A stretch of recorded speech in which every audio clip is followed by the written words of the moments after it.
नशीन पर तशरीफ फरमा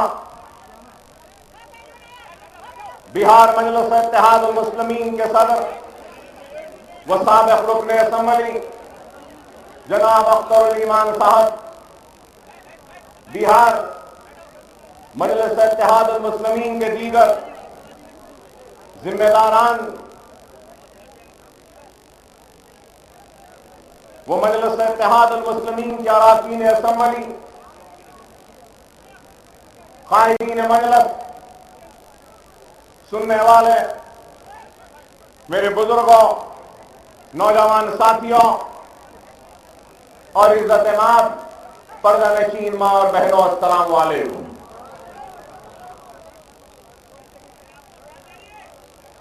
सीमांचल के इलाके का नोटिफिकेशन इंतखाबात का शायद 5 तारीख को जारी होगा और इन इंतखाबात में कई जमातें हैं। एक जनता दल यूं, आरजेडी व कांग्रेस, ये सब मिलकर एक फ्रंट बनाकर इंतखाब लड़ रहे हैं, तो दूसरी तरफ भारतीय जनता पार्टी और दूसरे जमातें मिलकर एक फ्रंट बनाकर लड़ रही हैं। तो तीसरी तरफ कम्युनिस्ट पार्टी, मार्क्सिस्ट और कम्युनिस्ट पार्टी ऑफ इंडिया और दूसरे कम्युनिस्ट जहन के जितने पार्टियां हैं वो एक फ्रंट बनाकर लड़ रही हैं। तो चौथी तरफ एनसीपी है, पप्पू यादव की जमात है या फिर और कोई दूसरी जमातें मिलकर ये लोग लड़ रहे हैं। तो एक तरफ तन्हा इंतखाबात में हिस्सा लेकर इस हिंदुस्तान की जमहूरियत को और मजबूत करने का इरादा लेकर आगे बढ़ी है, तो वो जमात मजलिस इत्तेहादुल मुस्लिमीन भी है। तो आज सवाल यह पैदा होता है कि मजलिस इत्तेहादुल मुस्लिमीन आखिर क्यों बिहार के इंतखाबात लड़ रही है। सवाल यह पैदा भी होता है कि मजलिस इत्तेहादुल मुस्लिमीन क्या है, वो जमात क्या काम करती है और क्या काम कर सकती है। सवाल यह भी पैदा होता है कि मजलिस इत्तेहादुल मुस्लिमीन जब बिहार में आई है, सीमांचल में इंतखाबात लड़ रही है, तो इसके क्या मंसूबे हैं, क्या इरादे हैं, किस तरीके से वो आवाम की खिदमत करना चाहती है। तो इन सारी बातों का जवाब देने के लिए मैं आज आपके दरमियान में हूं। तो मैं सिर्फ मजलिस इत्तेहादुल मुस्लिमीन का इरादा, उसके मंसूबे के बारे में बयान नहीं करूंगा, बल्कि अपने तकरीर में हिंदुस्तान के सियासी हालात पर भी रोशनी डालूंगा। हिंदुस्तान में जितनी सियासी जमातें हैं उनके बारे में भी अपने ख्यालात को आपके सामने रखूंगा और आपको यह फिक्र देता हुआ रुखसत हो जाऊंगा कि जमहूरियत में सबसे बड़ी अगर कोई ताकत है तो वो वोट की ताकत है, और वोट ही ऐसी ताकत है जो न सिर्फ हमारे मुल्क के मुकद्दर को बदल सकती है, बल्कि इस मुल्क के सियासतदानों की तकदीरों का भी फैसला करती है। न सिर्फ इस मुल्क के सियासतदानों के तकदीर का फैसला करती है, बल्कि और आपके तकदीर का, आपके मुस्तकबिल का भी फैसला करती है। और मैं ये कहूंगा कि जमहूरियत की सबसे बड़ी ताकत वोट है, और अगर वोट गलत इस्तेमाल होता है तो 5 वर्ष तक पछताने के सिवा हमको कुछ हासिल नहीं होता। और किसी ने क्या खूब कहा है कि लम्हों ने खता की थी, सदियों ने सदा पाई है। एक लम्हे की खता हमको 5 वर्ष की सदा दिलवाती है। वोट का हक 5 वर्ष में 1 मर्तबा आता है, तो हमको बड़े ही सोच के साथ, समझदारी के साथ, अक्लमंदी के साथ अपने औक़ का इस्तेमाल करना चाहिए। और अगर आज मजलिस इत्तेहाद अल मुस्लिमीन आपके दरमियान में आई है, तो मजलिस इत्तेहाद अल मुस्लिमीन की सियासी जिद्दोजहद का आगाज आज से करीब 60 वर्ष पहले हुआ था। और ऐसे उस वक्त में हुआ था जब तख्त शाही लुट चुके थे, हमारी महलात वीरान हो चुकी थी, हमारी लहलाती हुई खेतियां उजड़ चुकी थी, हमारी इस्मतें लुट रही थी, हमारी आबादियां खाक की ढेर में तब्दील हो रही थी, हमारे तख्त ताज अजायब घर की जीनत बन चुके थे, हम बोलियों में पानी कम और हमारी तैरती हुई लाशें ज्यादा थी। ऐसे उस मुसीबत के वक्त में मजलिस इत्तेहाद अल मुस्लिमीन ने अपने सियासी जिद्दोजहद का आगाज किया। मेरी मुराद ऑपरेशन पोलो से है, पुलिस सेक्शन से है, जिसमें हजारों नहीं लाखों की तादाद में मुसलमानों का कत्ले आम हुआ था। उनकी इज्जतें लुटी थी, उनके टोपियों को छाला गया था, उनके दाढ़ियों को काटा गया था, मां और बहनों की छातियों को काटा गया था, कुओं में उनकी लुटी हुई इज्जतों को लूट कर कुओं में डाल दिया गया था। अरे मैं नहीं बल्कि पंडित सुंदरलाल की रिपोर्ट है, आज भी है, देख लो कि पंडित सुंदरलाल ने लिखा कि 1.5 लाख से ज्यादा मुसलमानों का कत्ले आम हुआ था। मौलाना अबुल कलाम आजाद के वो जुमले मुझे याद आते हैं।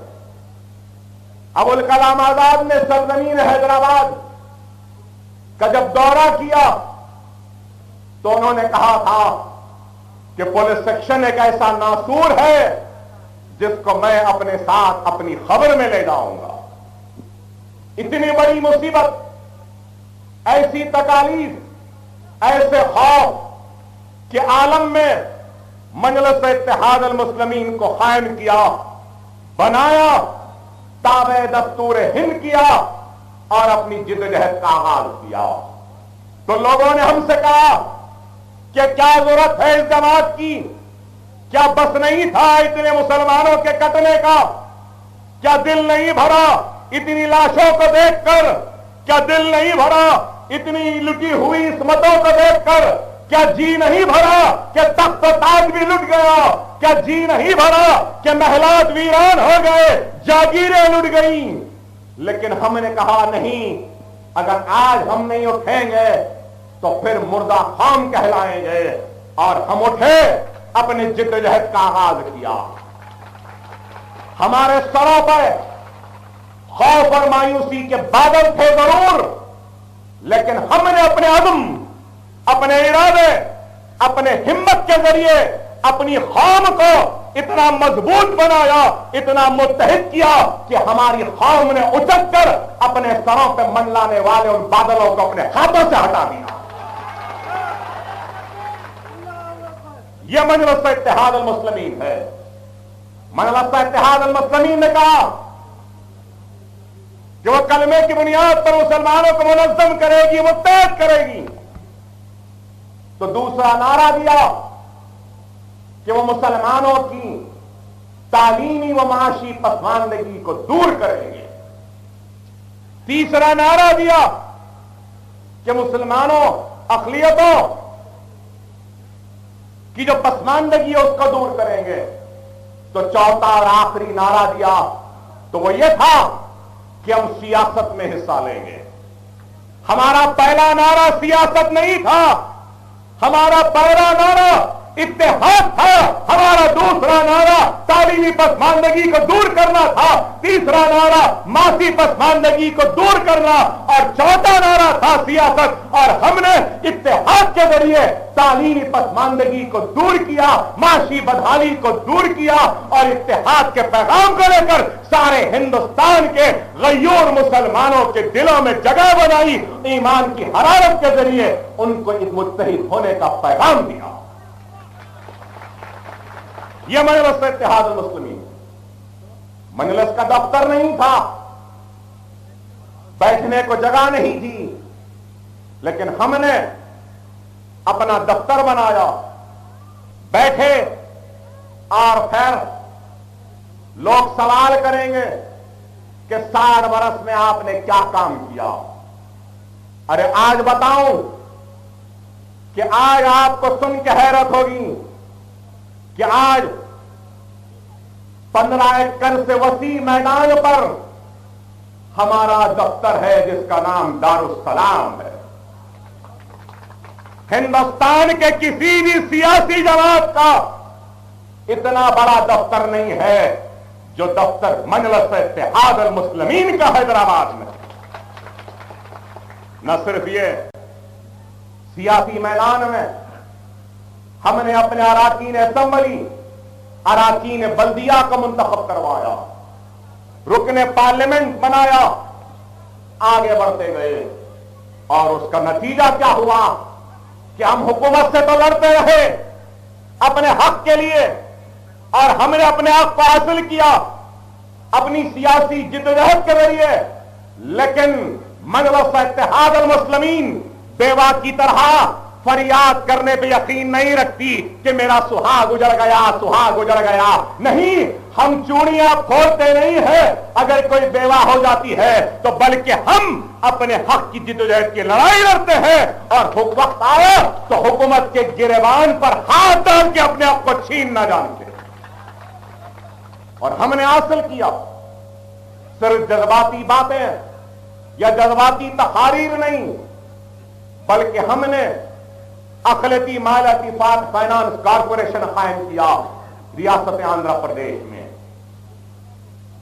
माइनॉरिटी वेलफेयर डिपार्टमेंट बनाया आंध्र प्रदेश में, हमने खुद अर्बन डेवलपमेंट बनाया, उर्दू को दूसरी सरकारी जबान का मौक़िफ़ दिलवाया, 4.5% का रिजर्वेशन हासिल किया।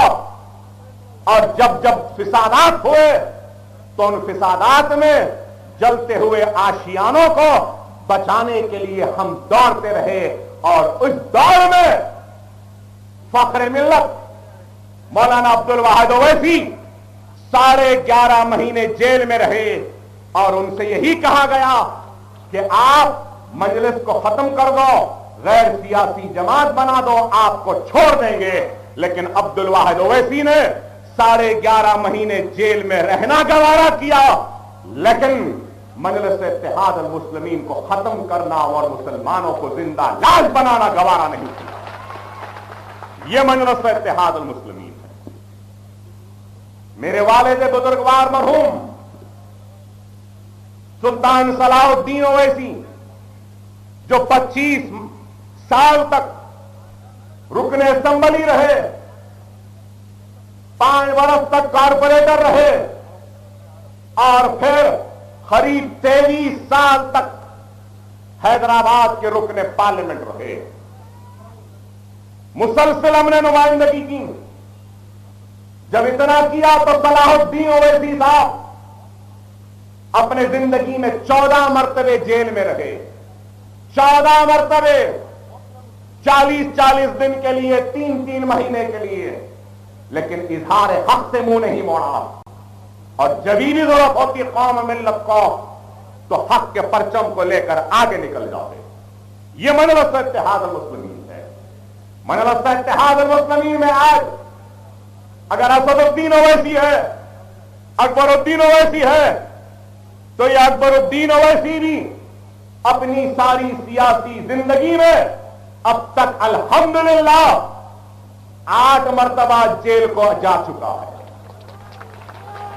40 दिन, कभी 50 दिन, अभी और जितनी बची जिंदगी है, अगर ये सारी की सारी जिंदगी अगर जेल की काल कठोरी में भी कट जाए तो खुदा की कसम इस अकबरुद्दीन ओवैसी की आवाज में कभी कोई मायूसी नहीं आएगी, कभी कोई कमजोरी नहीं आएगी।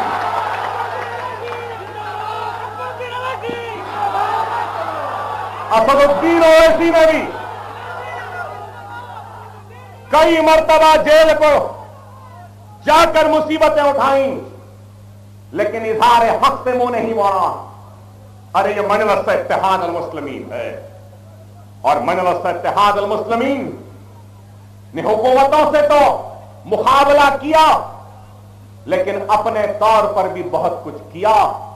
सरजमीन दखन के लोगों के लिए, आपके भाइयों के लिए, आपको सुनकर हैरत होगी कि हैदराबाद में हमारा अपना मेडिकल कॉलेज है, जहां पे 150 के 150 कलमा गो मुसलमान पढ़ते हैं और हर साल डॉक्टर बन के निकलते हैं।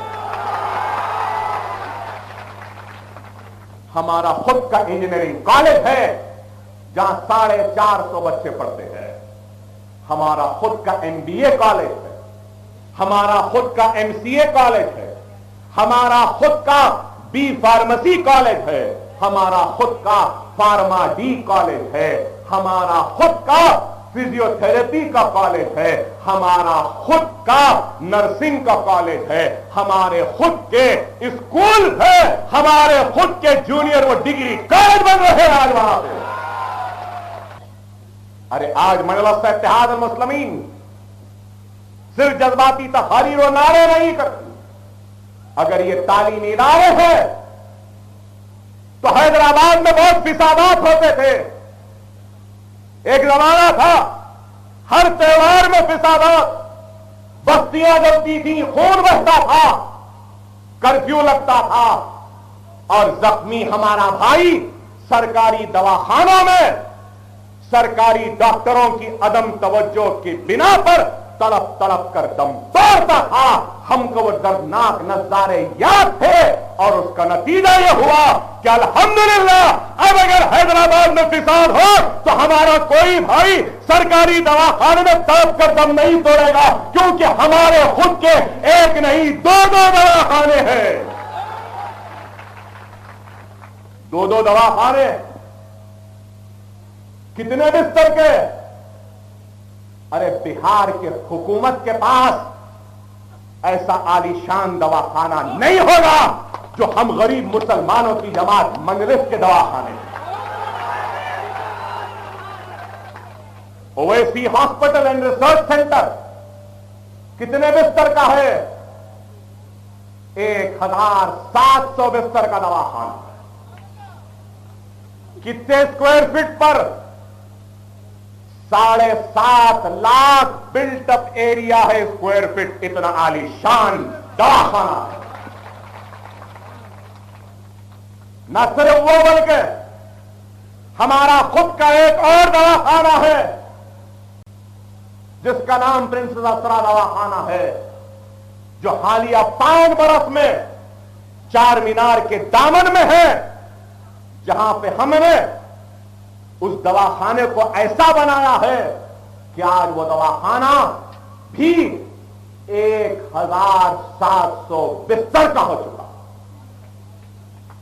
और जब बड़ा बना तो लोग सवाल करेंगे कि अकबर साहब बहुत महंगा होगा, इतना जबरदस्त दवाखाना है तो पैसा लेते होंगे, ये दिमाग में आएगा आपके।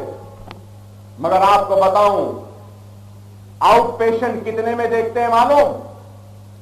ऐसे जाओ, नाम लिखाओ, पता लिखाओ, आउट पेशेंट कार्ड बना लो, कोई भी डॉक्टर के पास चले जाओ।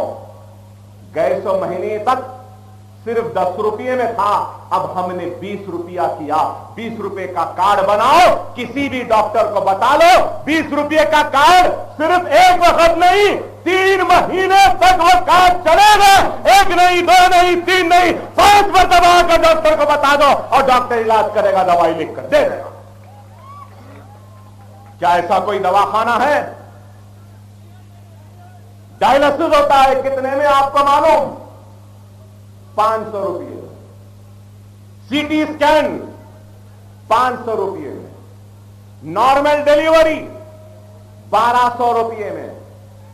नॉर्मल डिलीवरी हुई तो 1200, सिजेरियन हुआ, सिजेरियन ऑपरेशन के जरिए तो 1600, एंजियोग्राम हुआ, हाथ में अगर कोई रग अगर रुकी हुई है, एंजियोग्राम 4500 में, एंजियोप्लास्टी स्टंट के साथ 25,000 में, ओपन हार्ट बाईपास सर्जरी 65,000 में, दिमाग खोलकर ऑपरेशन 70,000 में। कोई कर सकता है मेरे भाई? आप बताइए। अरे सीमाल तेल तो छोड़ो, बिहार में कोई ऐसा दवाखाना है?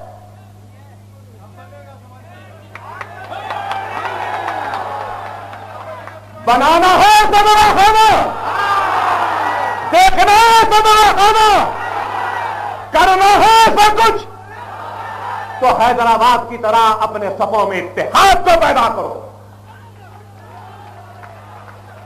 इत्तेहाद को पैदा करो, मुनज़्ज़म हो जाओ, मुत्तहिद हो जाओ, दुनिया खुद तुम्हारे सामने झुकने पर मजबूर हो जाए। अगर तुम्हारी सफों में इत्तेहाद नहीं होगा तो तुम गैरों के पैरों में फुटबॉल की तरह रह जाओगे। अरे आज मजलिस क्या कर सकती है, क्या करी? चंद अराकीन को लेकर सवाल करने वालों, अरे ये तो हमने किया, अपने दवाखाने बना लिए, अपने मेडिकल इंजीनियरिंग कॉलेज बना लिए, फार्मेसी फिजियोथेरेपी बना लिए, पैरामेडिकल कोर्सेज शुरू कर लिए। अरे आज अल्हम्दुलिल्लाह हैदराबाद में मेरे हल्के में 5 स्कूल है, एक एक स्कूल का बिल्टअप एरिया 40,000 स्क्वायर फीट है। और ऐसे स्कूल कितने हैं? 7 स्कूल ऐसे जो 40,000 स्क्वायर फीट बिल्डअप एरिया पर है, और इस स्कूल में गरीब बच्चों से कोई फीस नहीं ली जा सकती है। फ्री तालीम है, फ्री ड्रेस है, फ्री किताबें हैं और फ्री उनके मुस्तकबिल को संवारने की फिक्र है। कितने बच्चे पढ़ रहे हैं? करीब 20,000 से ज्यादा बच्चे फ्री तालीम हासिल कर रहे हैं। अरे ये छोड़ो, हमारी जिद्दोजहद क्या है? चंद एमएलए जीत गए तो क्या कर सकते हैं? आंध्र प्रदेश की असेंबली 254 एमएलए, उसमें मजलिस के 5, बाद में हुए 7। मगर अक़लियतों का बजट कितना था? अक़लियतों का बजट कितना था आपको मालूम? अरे ये चंद एमएलए ही थे जो अक़लियतों के बजट को 1,000 करोड़ तक पहुंचाए। माफ करना, मैं किसी पे तनकीद नहीं कर रहा हूं। आज तेलंगाना असेंबली में कितने मुसलमान एमएलए थे मालूम आपको? 7 हमारे और 1 बरसर इख्तिदार जमात का, 8। आप बोलेंगे 8 क्या करेंगे? आपको मालूम आंध्र प्रदेश टूट गया, बहुत सा हिस्सा एक तरफ बचा हुआ एक तरफ, यहां पे 8 और यहां पर भी बजट कितना है आपको मालूम? 1,010 करोड़ का माइनॉरिटीज का बजट है। और कितने असेंबली के अराकीन? 7। अरे बताओ, pre matric, post matric scholarship, skill development programme, professional courses. अरे आज अगर एक गरीब रिक्शे वाले, ठेला वाले, डब्बे वाले या गरीब से गरीब भी अगर कोई मुसलमान है, अगर उसका बच्चा डॉक्टर, इंजीनियर, एमबीए, एमसीए या लॉयर, आर्किटेक्चर, फार्मासिस्ट, फिजियोथेरेपी करने का हाथ देखता है तो उसका हाथ हकीकत में तब्दील होता है। उसको सिर्फ रैंक लाना है, दाखिले के लिए सर्टिफिकेट की कॉपी लेकर काउंसलिंग के सेंटर में जाना है, दाखिला मिल गया, डॉक्टरी की फीस हमारी रियासती हुकूमत अदा करती है। क्या ऐसा कुछ है यहां पे भाई मेरे?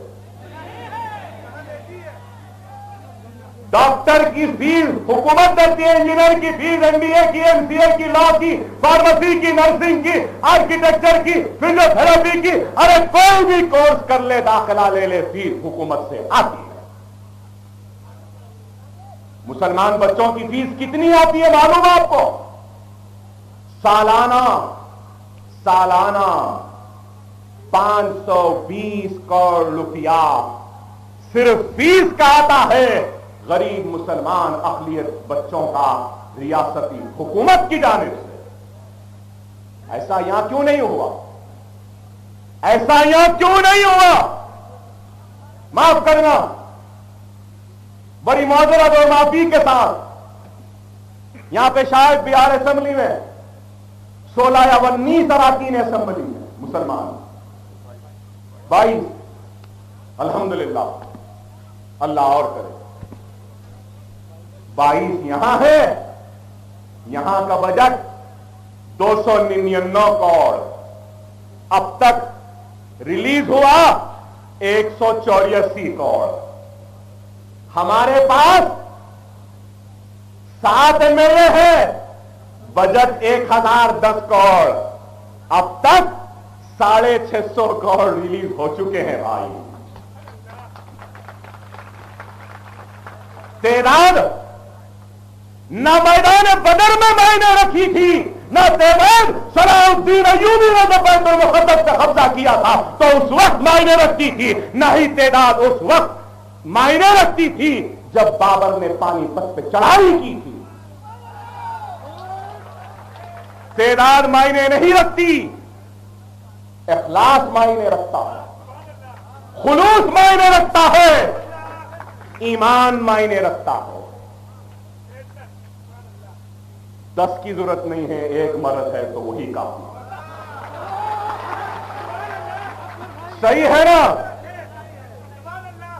अरे इसी का नाम मजलिस इत्तेहाद अल मुस्लिमीन है, जो तेदाद की परवाह नहीं करती, जो नताइज की परवाह नहीं करती, बस सिर्फ अपने मंजिल की तरफ दौड़ती है, भागती है, चीखती है और अपने मंजिल को हासिल करती है।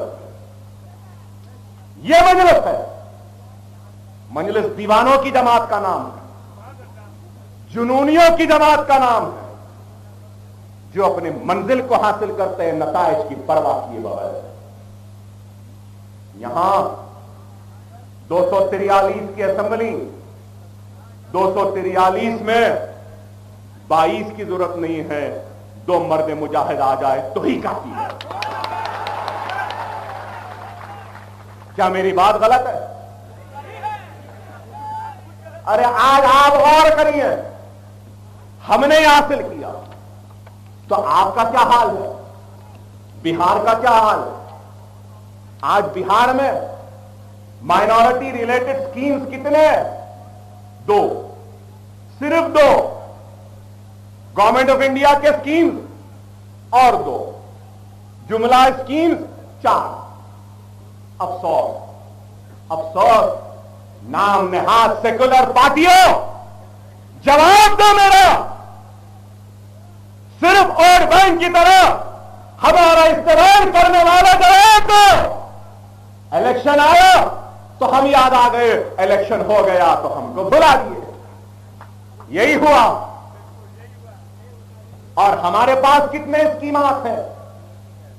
हमारे पास 26 रियासती हुकूमत के स्कीमात।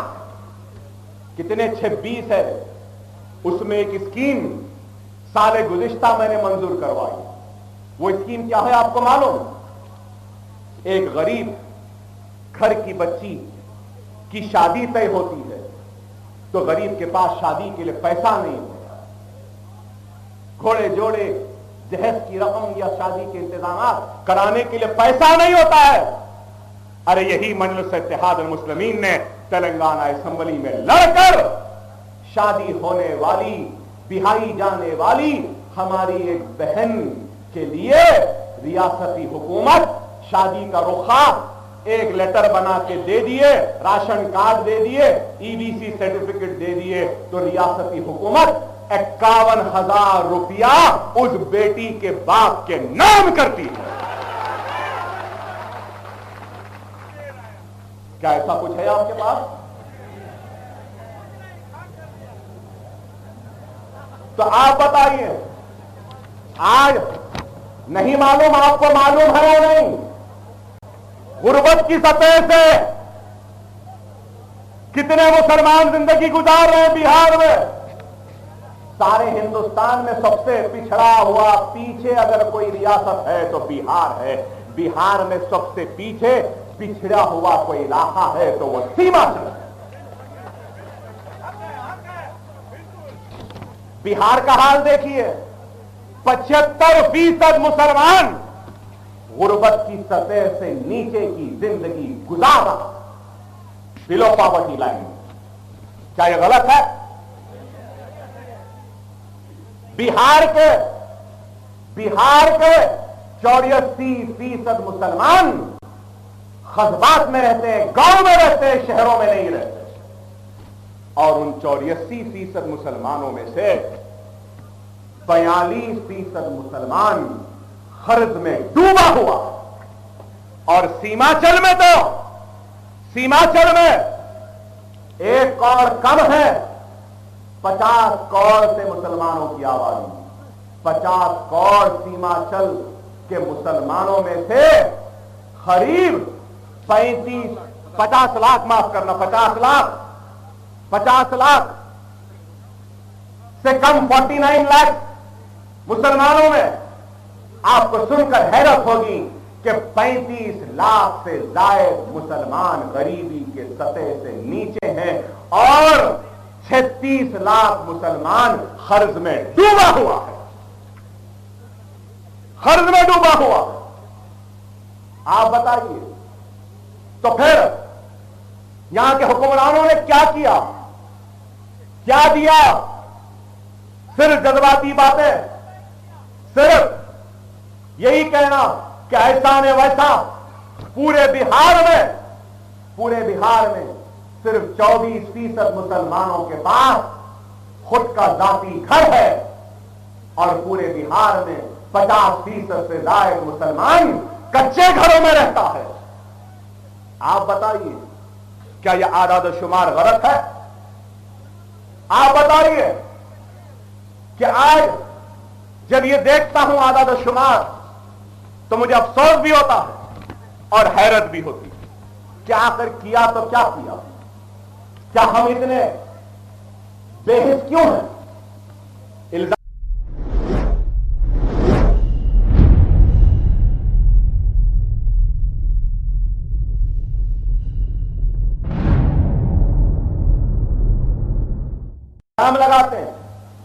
इल्जाम लगाते हैं कि मुसलमान ज्यादा बच्चे पैदा करते हैं। यहां एनुअल हेल्थ सर्वे की रिपोर्ट है मेरे पास 2012 और 13 की। कितने बच्चे मरते हैं माइनॉरिटीज में कितने बच्चे मरते हैं? मेल में मोर्टेलिटी रेट क्या है? 90। Female mortality rate 92। ये कहां? पूर्णिया का। फिर मोर्टेलिटी रेट किशनगंज में कितना है? 87 मेल 81 फीमेल। अररिया में 72 और 80 मेल और फीमेल। कटिहार में 81 77। 100 बच्चों में से 70-80 बच्चे हमारे मर रहे हैं। चाहिए हुक्मरानी है, चाहिए इंसाफ है। तुम्हारे पास इन बातों का जवाब नहीं है और मजलिस इत्तेहादुल मुस्लिमीन उन जवाबों को तलब करने आई है तो तुम हम पे इल्जाम लगाते हो। जवाब है तो दो। मेरे हल्के में 5 स्कूल हैं और ऐसे स्कूल कितने हैं? 7 स्कूल ऐसे 40,000 स्क्वायर फीट बिल्डअप एरिया पर है और इस स्कूल में गरीब बच्चों से कोई फीस नहीं ली जा सकती है। फ्री तालीम है, फ्री ड्रेस है, फ्री किताबें हैं और फ्री उनके मुस्तकबिल को संवारने की फिक्र है। कितने बच्चे पढ़ रहे हैं? करीब 20,000 से ज्यादा बच्चे फ्री तालीम हासिल कर रहे हैं। अरे ये छोड़ो, हमारी जिद्दोजहद क्या है? चंद एमएलए जीत गए तो क्या कर सकते हैं?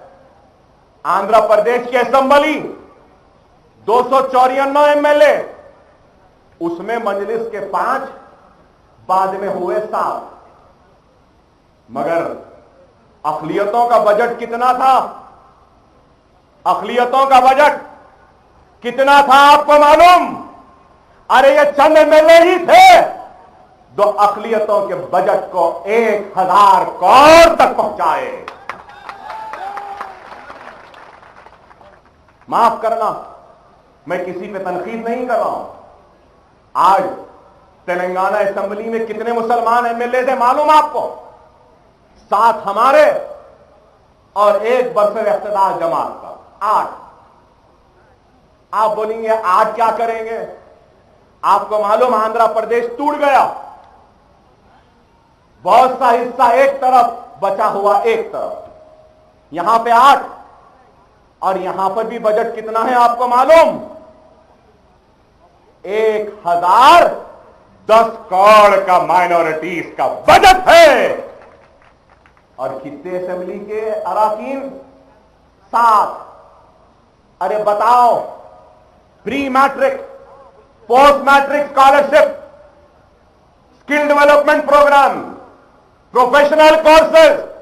अरे आज अगर एक गरीब रिक्शे वाले, ठेला वाले, डब्बे वाले या गरीब से गरीब भी अगर कोई मुसलमान है, अगर उसका बच्चा डॉक्टर, इंजीनियर, एमबीए, एमसीए या लॉयर, आर्किटेक्चर, फार्मासिस्ट या फिजियोथेरेपी करने का ख्वाब देखता है तो उसका ख्वाब हकीकत में तब्दील होता है। उसको सिर्फ रैंक लाना है, दाखिले के लिए सर्टिफिकेट की कॉपी लेकर काउंसलिंग के सेंटर में जाना है, दाखिला मिल गया। डॉक्टरी की फीस हमारी रियासती हुकूमत अदा करती है। क्या ऐसा कुछ है यहां पे भाई मेरे? डॉक्टर की फीस हुकूमत देती है, इंजीनियर की फीस, एमबीए की, एमसीए की, लॉ की, फार्मेसी की, नर्सिंग की, आर्किटेक्चर की, फिजियोथेरेपी की, अरे कोई भी कोर्स कर ले, दाखिला ले ले, फीस हुकूमत से आती है। मुसलमान बच्चों की फीस कितनी आती है मालूम आपको? सालाना 520 करोड़ रुपया सिर्फ फीस का आता है गरीब मुसलमान अकलियत बच्चों का रियासती हुकूमत की जानिब से। ऐसा यहां क्यों नहीं हुआ? ऐसा यहां क्यों नहीं हुआ?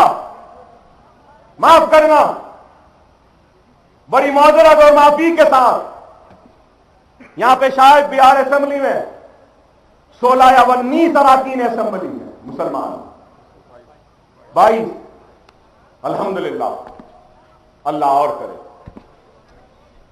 22 यहां है।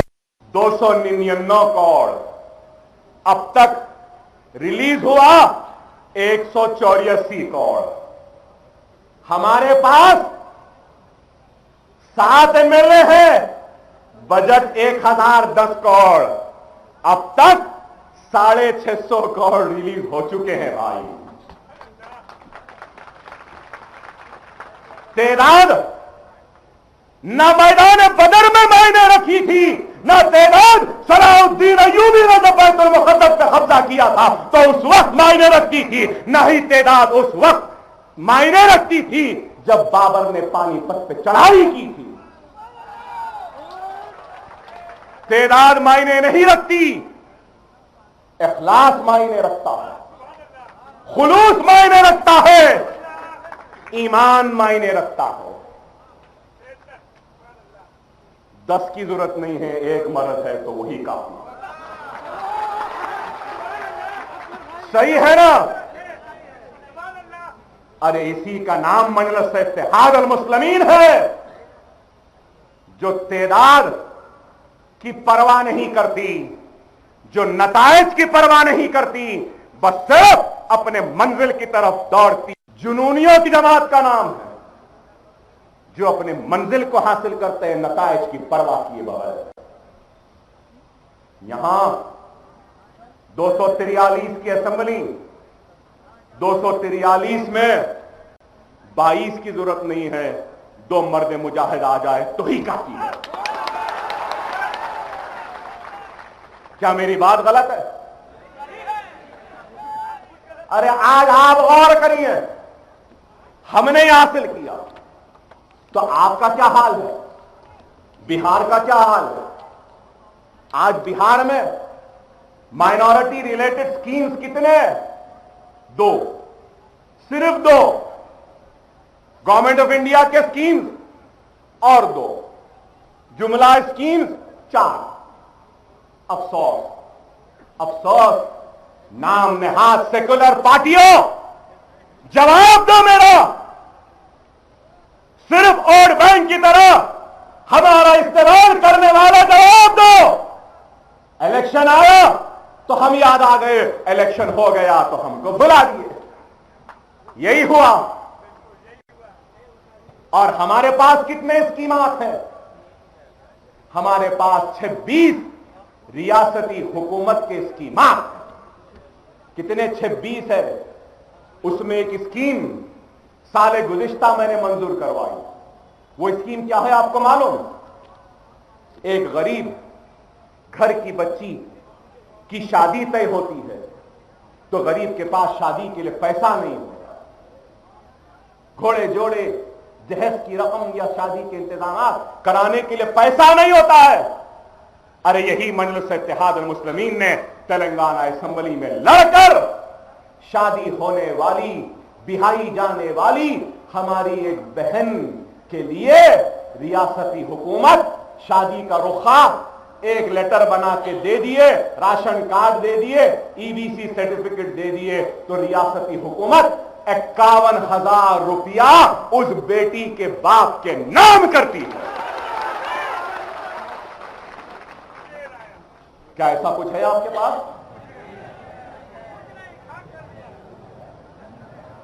तो आप बताइए, आज नहीं मालूम, आपको मालूम है या नहीं?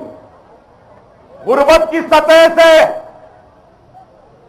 कितने मुसलमान जिंदगी गुजार रहे हैं बिहार में। सारे हिंदुस्तान में सबसे पिछड़ा हुआ, पीछे अगर कोई रियासत है तो बिहार है। बिहार में सबसे पीछे पिछड़ा हुआ कोई इलाका है तो वो सीमांचल है। बिहार का हाल देखिए, 75% मुसलमान गुर्बत की सतह से नीचे की जिंदगी गुजार रहा, बिलो पॉवर्टी लाइन। क्या यह गलत है? बिहार के 84% मुसलमान खजबात में रहते हैं, गांव में रहते हैं, शहरों में नहीं रहते। और उन 84% मुसलमानों में से 42% मुसलमान खर्च में डूबा हुआ। और सीमांचल में तो, सीमांचल में 1 करोड़ कम है, 50 करोड़ से मुसलमानों की आबादी। 50 करोड़ सीमांचल के मुसलमानों में से करीब 50 लाख, माफ करना, 50 लाख से कम 49 लाख मुसलमानों में आपको सुनकर हैरत होगी कि 35 लाख से ज्यादा मुसलमान गरीबी के सतह से नीचे हैं और 36 लाख मुसलमान कर्ज में डूबा हुआ है। कर्ज में डूबा हुआ है। आप बताइए, तो फिर यहां के हुक्मरानों ने क्या किया, क्या दिया? सिर्फ जज्बाती बातें, सिर्फ यही कहना कि ऐसा ने वैसा। पूरे बिहार में सिर्फ 24% मुसलमानों के पास खुद का जाती घर है और पूरे बिहार में 50% से ज्यादा मुसलमान कच्चे घरों में रहता है। आप बताइए, क्या यह आदाद शुमार गलत है? आप बताइए कि आज जब ये देखता हूं आदाद शुमार तो मुझे अफसोस भी होता है और हैरत भी होती है कि आखिर किया तो क्या किया? क्या हम इतने बेहिस क्यों हैं? इल्जाम लगाते हैं कि मुसलमान ज्यादा बच्चे पैदा करते हैं। यहां annual skill development programme, professional courses. अरे आज अगर एक गरीब रिक्शे वाले, ठेला वाले डब्बे वाले या गरीब से गरीब भी अगर कोई मुसलमान है, अगर उसका बच्चा डॉक्टर, इंजीनियर, एमबीए, एमसीए या लॉयर, आर्किटेक्चर, फार्मासिस्ट या फिजियोथेरेपी करने का हाथ देखता है तो उसका हाथ हकीकत में तब्दील होता है। उसको सिर्फ रैंक लाना है, दाखिले के लिए सर्टिफिकेट की कॉपी लेकर काउंसलिंग के सेंटर में जाना है, दाखिला मिल गया। डॉक्टरी की फीस हमारी रियासती हुकूमत अदा करती है। क्या ऐसा कुछ है यहां पे भाई मेरे? डॉक्टर की फीस हुकूमत देती है, इंजीनियर की फीस, एमबीए की, एमसीए की, लॉ की, फार्मेसी की, नर्सिंग की, आर्किटेक्चर की, फिजियोथेरेपी की, अरे कोई भी कोर्स कर ले, दाखिला ले ले, फीस हुकूमत से आती है। मुसलमान बच्चों की फीस कितनी आती है मालूम है आपको? सालाना 520 करोड़ रुपया सिर्फ फीस का आता है गरीब मुसलमान अक़लियत बच्चों का रियासती हुकूमत की जानिब से। ऐसा यहां क्यों नहीं हुआ? ऐसा यहां क्यों नहीं हुआ? माफ करना, बड़ी मौजरत और माफी के साथ यहां पे शायद बिहार असेंबली में 16 या 19 अराकीन असेंबली में मुसलमान, 22 अल्हम्दुलिल्लाह, अल्लाह और करे, 22 यहां है। यहां का बजट 299 करोड़, अब तक रिलीज हुआ 184 करोड़। हमारे पास 7 एमएलए हैं, बजट 1010 करोड़, अब तक 650 करोड़ रिलीज हो चुके हैं भाई। तादाद न मैदान बदर में मायने रखी थी, न तादाद सलाहुद्दीन अय्यूबी ने जब बैतुल मुक़द्दस पे कब्जा किया था तो उस वक्त मायने रखती थी, न ही तादाद उस वक्त मायने रखती थी जब बाबर ने पानीपत पे चढ़ाई की थी। तादाद मायने नहीं रखती, इखलास मायने रखता है, खुलूस मायने रखता है, ईमान मायने रखता है। 10 की जरूरत नहीं है, एक मर्द है तो वही काफी। सही है ना? अरे इसी का नाम मजलिस इत्तेहाद अल मुस्लिमीन है, जो तादाद की परवाह नहीं करती, जो नताइज की परवाह नहीं करती, बस सिर्फ अपने मंजिल की तरफ दौड़ती है, भागती है, चीखती है और अपने मंजिल को हासिल करती है। यह मजलिस है। मजलिस दीवानों की जमात का नाम है, जुनूनियों की जमात का नाम है, जो अपने मंजिल को हासिल करते हैं नताइज की परवाह किए बगैर। यहां 243 की असेंबली, 243 में 22 की जरूरत नहीं है, 2 मर्द मुजाहिद आ जाए तो ही काफी है। क्या मेरी बात गलत है? अरे आज आप गौर करिए, हमने हासिल किया तो आपका क्या हाल है? बिहार का क्या हाल है? आज बिहार में माइनॉरिटी रिलेटेड स्कीम्स कितने हैं? 2, सिर्फ 2। गवर्नमेंट ऑफ इंडिया के स्कीम्स और 2, जुमला स्कीम्स 4। अफसोस, अफसोस, नाम नेहाद सेकुलर पार्टियों, जवाब दो मेरा। सिर्फ वोट बैंक की तरह हमारा इस्तेमाल करने वाला जवाब दो। इलेक्शन आया तो हम याद आ गए, इलेक्शन हो गया तो हमको भुला दिए। यही हुआ। और हमारे पास कितने स्कीमात हैं? हमारे पास 26 रियासती हुकूमत के स्कीमात। कितने? 26 है। उसमें एक स्कीम साले गुज़िश्ता मैंने मंजूर करवाई। वो स्कीम क्या है आपको मालूम? एक गरीब घर की बच्ची की शादी तय होती है तो गरीब के पास शादी के लिए पैसा नहीं होता, घोड़े जोड़े जहेज की रकम या शादी के इंतजाम कराने के लिए पैसा नहीं होता है। अरे यही मजलिस इत्तेहाद अल मुस्लिमीन ने तेलंगाना असेंबली में लड़कर शादी होने वाली, बिहाई जाने वाली हमारी एक बहन के लिए रियासती हुकूमत शादी का रुखा एक लेटर बना के दे दिए, राशन कार्ड दे दिए, ईबीसी सर्टिफिकेट दे दिए, तो रियासती हुकूमत 51,000 रुपया उस बेटी के बाप के नाम करती है। क्या ऐसा कुछ है आपके पास? तो आप बताइए, आज नहीं मालूम, आपको मालूम है या नहीं, गुर्बत की सतह से कितने मुसलमान जिंदगी गुजार रहे हैं बिहार में। सारे हिंदुस्तान में सबसे पिछड़ा हुआ, पीछे अगर कोई रियासत है तो बिहार है। बिहार में सबसे पीछे पिछड़ा हुआ कोई इलाका है तो वो सीमांचल है। बिहार का हाल देखिए, 75% मुसलमान गुर्बत की सतह से नीचे की जिंदगी गुजार रहा, बिलो पॉवर्टी लाइन। क्या यह गलत है? बिहार के 84% मुसलमान खजबात में रहते हैं, गांव में रहते हैं, शहरों में नहीं रहते। और उन 84% मुसलमानों में से 42% मुसलमान खर्च में डूबा हुआ।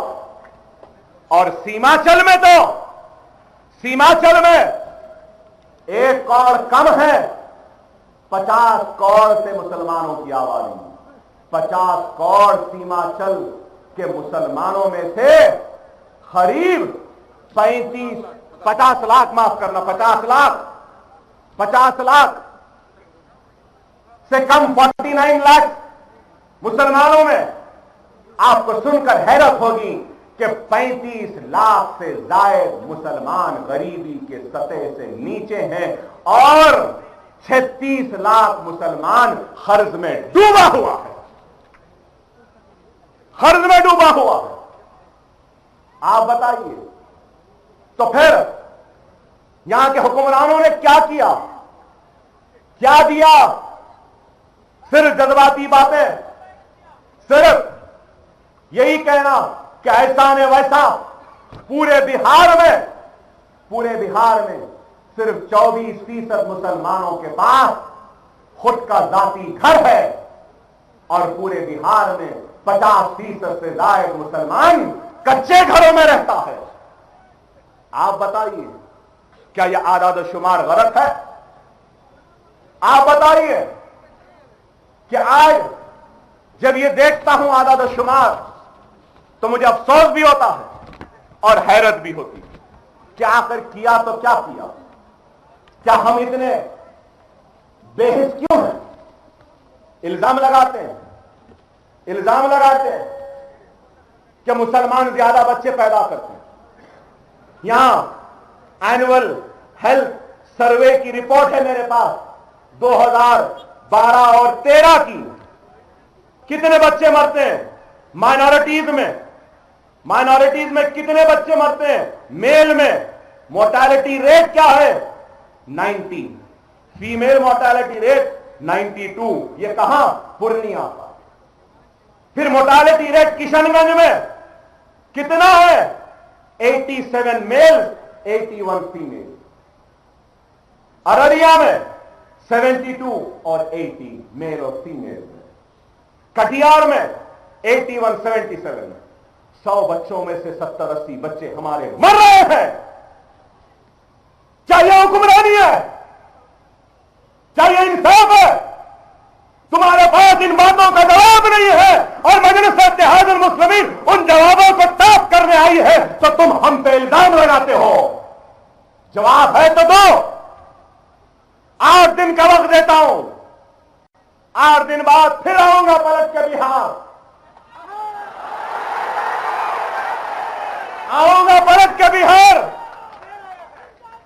5 नवंबर तक यहीं रुकूंगा।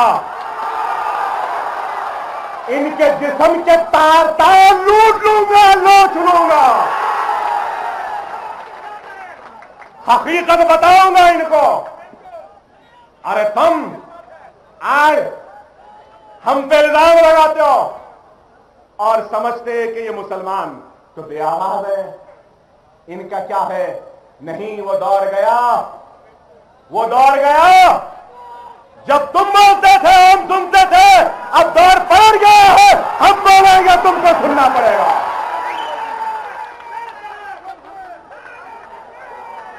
ये हिंदुस्तान के फिरका परस्त सियासतदान ये समझते हैं कि मुसलमान गूंगा है। अरे गूंगा नहीं है, ऐसी जबान है, ऐसी जबान है जब हम बोलने रखते हैं तो दुनिया पे सत्ताकारी हो जाता है।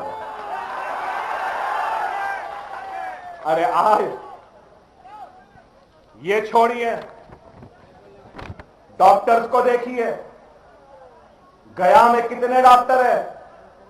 गया में 82 रेगुलर डॉक्टर्स हैं, अप्रेंटिस 82 है, फिर कॉन्ट्रैक्चुअल 69, 75।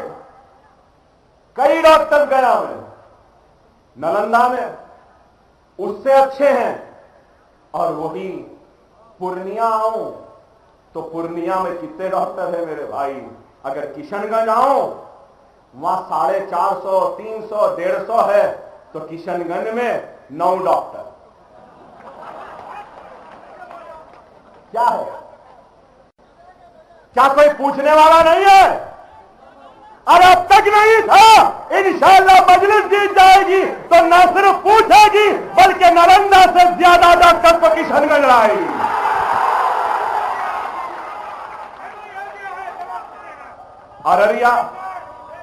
अररिया में कितने डॉक्टर हैं? 46, 49, 18। अरे आप बताइए, क्या ये नाइंसाफी नहीं है सीमांचल के साथ? है या नहीं है? आप बताओ। चलिए अब जाते हैं हेल्थ इंस्टीट्यूशंस इन बिहार। गया में कितने पीएचसीज हैं? 24। कितने? 24। किशनगंज में कितने हैं मालूम? सिर्फ 7 है मेरे पास, ओनली 7। ये इंसाफ है? आप बताइए। चलिए और भी है। अब पूरा पोस्टमार्टम अभी नहीं कर रहा हूं, 8 दिन बाद आ रहा हूं ना, तो कुछ गोलियां कुछ बचा के रखनी चाहिए ना। थोड़े थोड़े बातें रख रहा हूं यहां पे। एजुकेशन में भी अगर आप देखेंगे तो क्या आलम है। स्कूल्स को मर्ज किया जा रहा, कम किया जा रहा, असातिज़ा नहीं। क्या हमारे बच्चे नहीं पढ़ना? क्या हमारे घरों में खुशहाली नहीं आना? क्या हमारे बच्चों का मुस्तकबिल नहीं संवरना? क्या हम इस मुल्क के शहरी नहीं है? आप बताइए। अरे आज ये आदाद शुमार है तो फिर अपर प्राइमरी स्कूल्स के भी आदाद शुमार मेरे पास हैं, हाई स्कूल्स के भी हैं, कॉलेजेस के भी हैं। एक चीज बोलता हुआ रुखसत हो जाऊंगा इस मौजू पे, उसके बाद नई तकरीर में लंबी करूंगा, जितना आप सुन सकते हैं उससे ज्यादा बोल सकता हूं। भाई अभी तो सिर्फ आदाद शुमार में हूं, अभी नीतीश बाकी है, अभी लालू बाकी है, आपके इस रियासत का एक भगोड़ा मिनिस्टर वो गिरिराज वो भी बाकी है, अभी योगी आदित्यनाथ बाकी है, वो कौन सा साक्षी भाक्षी है वो भी बाकी है, अभी बहुत बाकी है। सुनेंगे ना सब? ठीक है, मैं सुनाने तैयार हूं। स्किल डेवलपमेंट का प्रोग्राम, स्किल डेवलपमेंट का प्रोग्राम रियासत बिहार टारगेट, ये मेरा पेपर नहीं है प्रेस वालों, ये बिहार लेजिस्लेटिव असेंबली में इकोनॉमिक सर्वे के रिकॉर्ड है जो मैं पढ़ रहा हूं, मेरे नहीं है। स्किल डेवलपमेंट टारगेट कितना था? 25,000 को स्किल डेवलप कराएंगे, उनको नौकरी पर लगवाएंगे, ये इनका टारगेट था। बैठ जाए हार्ड 15 में क्या करे? 15 माह में बीजेपी की हुकूमत में क्या हुआ? अच्छे दिन आ गए? मैं पूछना चाहता हूं, क्या अच्छे दिन आ गए?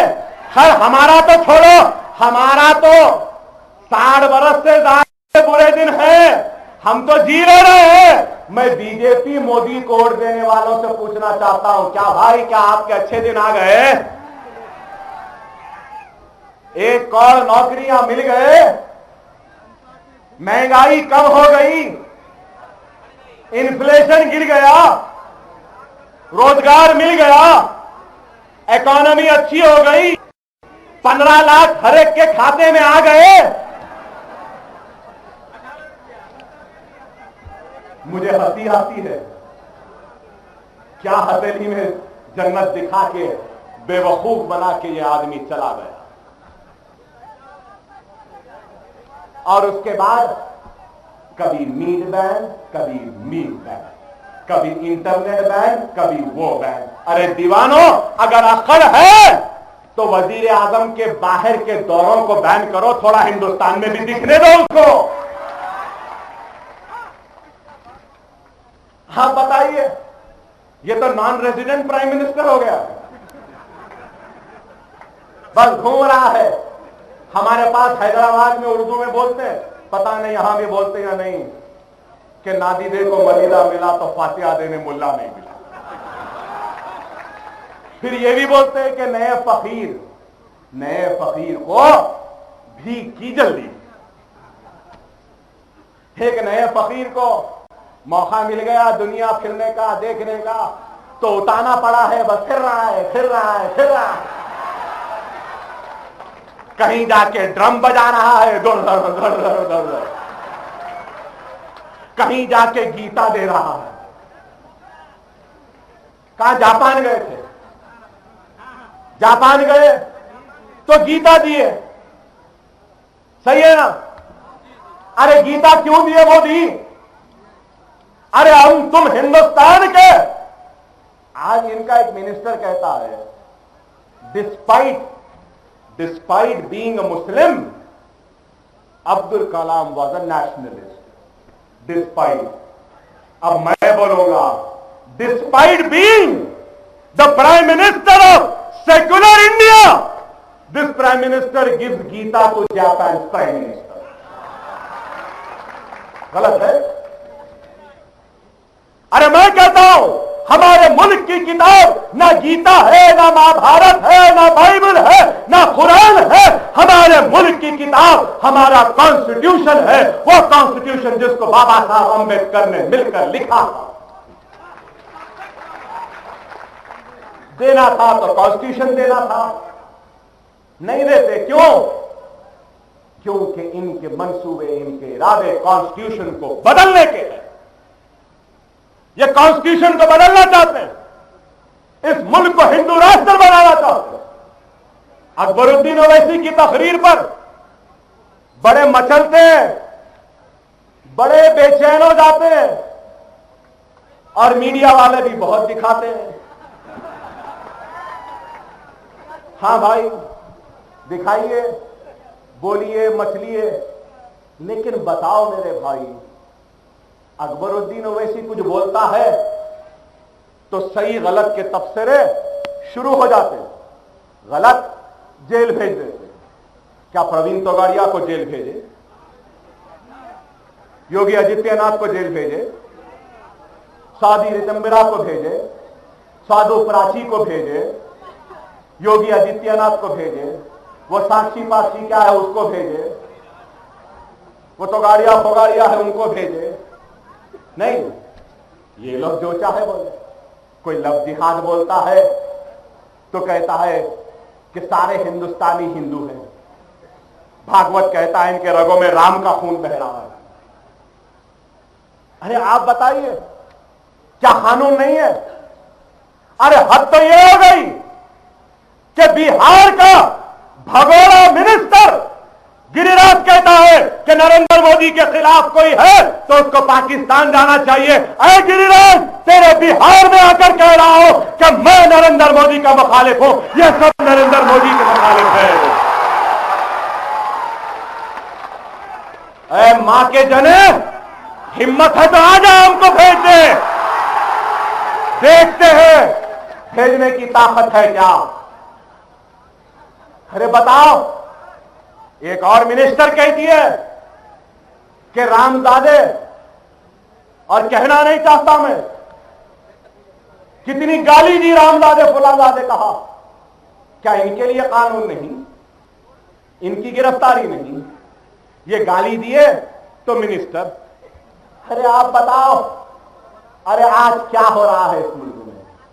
और फिर अगर नरेंद्र मोदी इस मुल्क का वजीर आजम बन के आज बैठा है तो इसकी जिम्मेदार कोई और नहीं बल्कि मैं कहूंगा कांग्रेस है। कांग्रेस की नाहेली, कांग्रेस की नाकामी और कांग्रेस की कमजोरी, वो कांग्रेस की नामर्दी की वजह से ये नरेंद्र मोदी वजीर आजम बन के बैठा। गुजरात जल रहा था, रोम जल रहा था और वो बीन बजा रहा था। ये मैं नहीं, हाई कोर्ट के जजेस ने कहा। अरे बताओ, मैं पूछना चाहता हूं, लोग माने या ना माने, लेकिन हिंदुस्तान का एक तबका है, 1% के लोग हैं जिनमें मैं भी हूं, जो ये मानता है कि गुजरात के फिसादात का जिम्मेदार कोई और नहीं, वो नरेंद्र मोदी है। सही है गलत बताइए। नंगा नाच नचवाया एहसान जाफरी के घर में 35 लोग उनके साथ पनाह लेने आए तो उनको मार दिया, काट दिया, जला दिया। नरोडा पाटिया में माया कोडनानी ने गड़ों में डाल के मासूम मासूम बच्चों को ढकेल दिया। हामिला औरतों के पेटों को चीर कर, हमल निकालकर उनकी गर्दनों को काट दिया, मासूम बच्चों को काट दिया, दरगाहों को जला दिया, खबरों को जला दिया। एक बाप के सामने नौजवान बेटे की मैयत का बोझ खानों पे डाल दिया।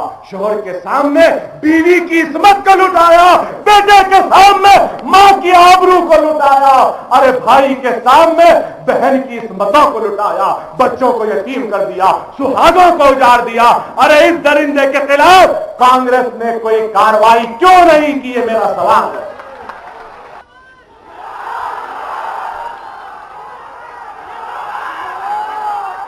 अरे मेरी आंख रोती है। अगर कांग्रेस 2004 में इख्तिलाफ पर आने के बाद अगर इस शख्स को चार्जशीट करती, जेल में डालती, हथकड़ियां पहना देती, तो ये शैतान, ये जालिम हिंदुस्तान का वजीर आजम नहीं होता। शिलान्यास किसने करवा? बाबरी मस्जिद का ताला किसने खोला? मूर्ति किसने बिठवाई? बाबरी मस्जिद किसने तोड़वाया? कांग्रेस। नरसिम्हा राव की हुकूमत में, राजीव गांधी की हुकूमत में, और फिर बाबरी मस्जिद टूट गई। क्या इनका काम नहीं था कि तोड़ने वाले उन जिम्मेदारों को सजा देते? अरे सजा तो छोड़ो, वो उत्तर प्रदेश के उस वक्त का चीफ मिनिस्टर कल्याण सिंह को इनाम दिया। क्या इनाम दिया? बाबरी मस्जिद के वक्त तुमने बहुत अच्छा काम किया, तुमको आज हम राजस्थान का गवर्नर बनाते हैं। क्या ये इंसाफ है मेरे भाई? ये और एक ताले का उस्ताद, मुझे नाम याद नहीं आ रहा, उसके नाम पे स्टैम्प जारी हुआ